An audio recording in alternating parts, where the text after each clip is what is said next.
kewajiban untuk dipidana karena nggak boleh membunuh orang lain, di sisi lain dia juga ada ketaatan dan kepatuhan untuk melaksanakan perintah tersebut.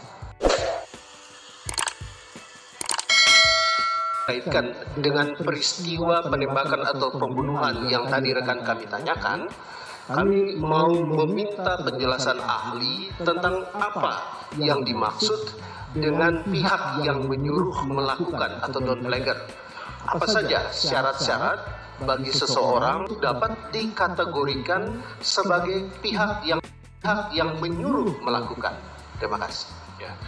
Dalam menyuruh lakukan atau downplayer ya, orangnya downplayer, berarti paling sedikit ada dua orang, yaitu ada orang yang menyuruh atau manus domina, dan juga ada orang yang disuruh, manus ministra. Nah, biasanya tadi seperti yang saya jelaskan dalam KUHP baru, orang yang disuruh ini biasa tidak dapat dipertanggungjawabkan, karena dia hanya merupakan alat saja. Nah, cara-cara untuk menyuruh ini tidak dibatasi oleh pembuat undang-undang, ya. Tidak seperti halnya dalam menggerakkan atau uitlukin. Tapi cara menyuruhnya itu tidak dibatasi sekali oleh pembuat undang-undang, sehingga ketika ada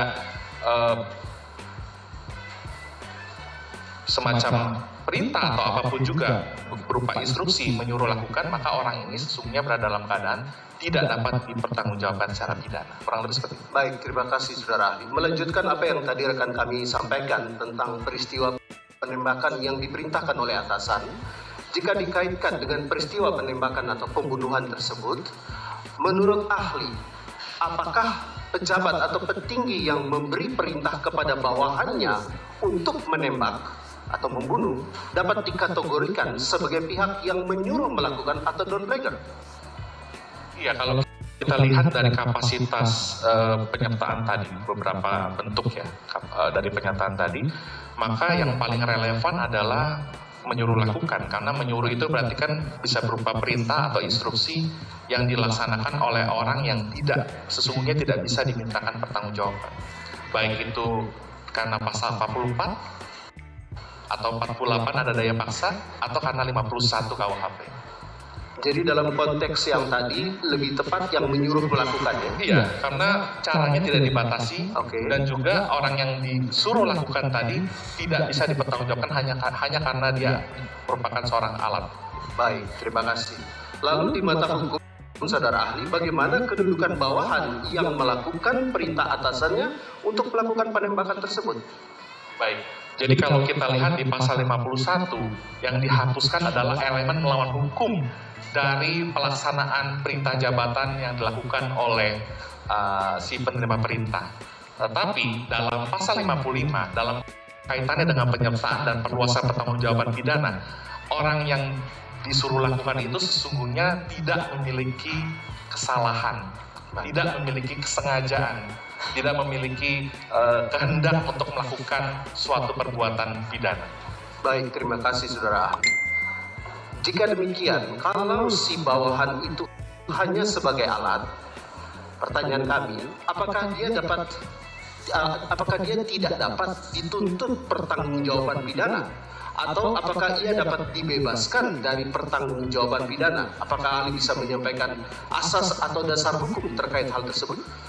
Iya, karena yang disuruh ini tidak dapat dipertanggungjawabkan dan tidak ada kesalahan di dalamnya, maka mohon izin menggunakan bahasa Latin, cui mandat ipse fecisse videtur.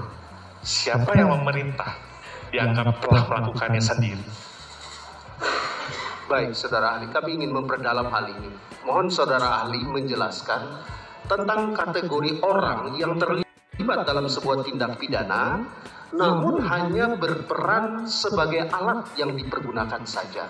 Apakah itu hanya untuk orang gila atau orang yang dibawa todongan senjata saja, atau ada kondisi lain yang dapat membuat orang itu dapat dikategorikan hanya sebagai alat? Mohon penjelasan saudara. Iya, dengan singkat saja karena tadi saya sudah jelaskan di awal, pasal 44 itu adalah atur kening fatsbarhet karena keadaan jiwanya dalam pertumbuhannya itu terganggu atau terganggu karena penyakit. Dia berikik untuk weekly atau cyclic storing, merupakan alasan pemaaf. Ada juga orang yang tadi berada dalam keadaan daya paksa relatif ketika dia ditodong senjata, dia diperintahkan untuk melakukan suatu tindak pidana, misalnya untuk membunuh orang lain. Itu adalah overma dalam konteks relatif. Yang kemudian juga ada dalam konteks pasal 51 ketika dia diberikan perintah, sesungguhnya menurut Profesor Van Bevelen dalam buku Hukum Pidana 1 halaman 196, dia berada dalam keadaan terpaksa karena menghadapi konflik. Di satu sisi dia menghindari kewajiban untuk dipidana karena nggak boleh membunuh orang lain. Di sisi lain dia juga ada ketaatan dan kepatuhan untuk melaksanakan perintah tersebut. Baik.